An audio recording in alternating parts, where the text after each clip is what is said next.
2026ஆம் ஆண்டு துளாராசிக்கு எப்படி இருக்கு? துளாராசி மெய்யன்பர்கள் 2026ஆம் ஆண்டு 3-6 கூடைய குரு உங்களுக்கு கேட்டா 9ஆம் பாகத்துக்கு போகுது. அதாவது துளாராசி மெய்யன்பர்கள் வெளியில போனா யோகம், வெளியானா யோகம் கிடைக்கும். உள்ளூராக இருந்தால் யோகம் மட்டுப்படும். இருந்த இடத்துல இருந்தீங்கன்னா வேலைக்கு ஆகாது இந்த ஆண்டு.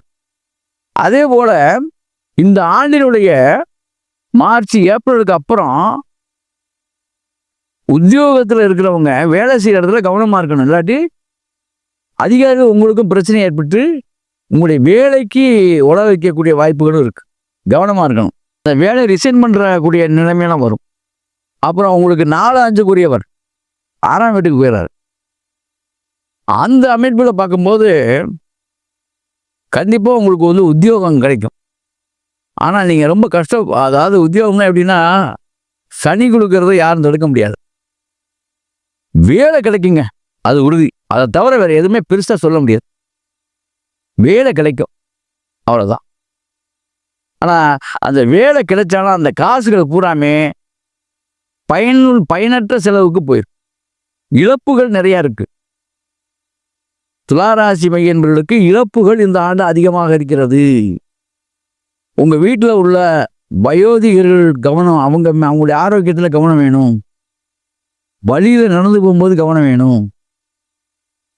பயணங்கள்ல கவனம் வேணும். உள்ள நலம் மருத்துவ செலவு மேலோங்க வேண்டிய நேரம். இதெல்லாம் துளாராசிக்கு இந்த ஆண்டு இருக்கு. அதுக்கு பரிகாரமா என்ன செய்யலாம் அப்படின்னா, துளாராசி என்பவர்கள் முருகன் கோயிலை விடக்கூடாது. இன்னும் சொல்லப்போனா மருதமலைக்கு போயிட்டு வர்றது நல்லது. அப்படி இல்லைன்னா பழமுதிர் சோலைக்கு போயிட்டு வர்றது நல்லது. மரங்கள் மத்தியில் இருக்கக்கூடிய முருகப்பெருமான்.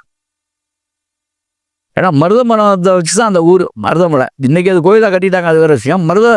மருத மரத்தடியில தான் அந்த முருகப்பெருமான முத கண்டு தரிசனம் பண்ணதாக சொல்லுவாங்க. அது மலையா இருந்தாலும் மரத்தின் அடியில் இருந்த முருகப்பெருமான். இந்த பக்கம் பார்த்தீங்கன்னா பழமுதிர் சோலை. சோலைனாலே மரங்கள் சூழ்ந்த இடம் தான். அதே மாதிரி சோலை மலை, இந்த மாதிரி முருகஸ்தலங்களுக்கு போயிட்டு வந்தால் நல்லது. அப்படி ரொம்ப தூரம் போக முடியல அப்படின்னா உங்கள் சகோதரர்களை நீங்கள் உங்களுக்கு கீழே பிறந்த சகோதரன் சகோதரி இருப்பாங்க இல்லையா, அவங்களெல்லாம் சந்தோஷப்படுத்துங்க. முருகப்பெருமான் அருள் கிடைக்கும்.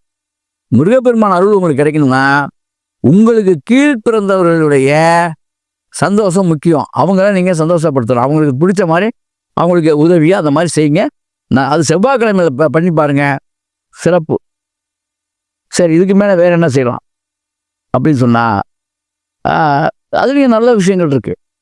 விராலிமலை அப்படின்னு ஒரு இடம் திருச்சி, அதாவது மதுரை பைபாஸ் போகிற வழியில் இருக்கு விராலிமலை. திருச்சியில் இருந்து மதுரைக்கு போகக்கூடிய பைபாஸில் விராலிமலை அப்படிங்கிற ஒரு ஊர் இருக்கு. அருணகிரிநாதருக்கு அங்கே தான் முருகப்பெருமான் நாக்கில் எழுதி அதாவது ஞானப்பாசுரங்கள்லாம் பாட வச்ச இடம் அது. ஞானப்பால், அதாவது ஞானப்பால் வார்த்த இடம்னு கூட சொல்லலாம். ஞானத்தை ஊட்டிய இடம். முருகப்பெருமான் அருணகிரிநாதருக்கு ஞானத்தை ஊட்டிய இடம். இன்னைக்கு அருணகிரிநாதருடைய சிலை அங்கே இருக்கும். அந்த காட்சியெல்லாம் மெய்ப்படுத்தியிருப்பாங்க. அந்த இடமும் அங்கேயே இருக்கு. நீங்கள் போனீங்கன்னா பார்க்கலாம். இந்த இடத்துல முருகன் நின்னது. மயில் அவரை திருவண்ணாமலையில் அவர் மேலே இருந்து கீழே விழுந்து முருகன் தாங்கி பிடிச்சி விராலிமலைக்கு வான்னு சொல்லி அவர் அழைச்சிட்டு வந்தது இதெல்லாம் இருக்கும். ஆக காக்கும் கடவுளாக விராலிமலையில் முருகப்பெருமான் இருக்கார். ஆக அருணகிரிநாதருக்கு எப்படி வர வச்சு அவருக்கு ஞானத்தை ஊட்டினாரோ அது மாதிரி உங்களுக்கு ஈனத்தை போக்கி இழிநிலையை போக்கி வாழ்க்கையில் வெற்றி பெற வைக்கக்கூடிய ஒரு தெய்வமாக உங்களை காக்கும் தெய்வமாக இந்த ஆண்டு முருகப்பெருமான் இருப்பார். விராலிமலைக்கு வணங்கிட்டு போங்க. விராலிமலை வந்துட்டு போனா யாருக்கு நல்லது? துளாராசிக்காரர்களுக்கு மிகவும் சிறப்பு. ஆகவே என்பர்களே, இப்படி செய்து அப்படி வாழுங்கள். அற்புதம், ஆனந்தம்.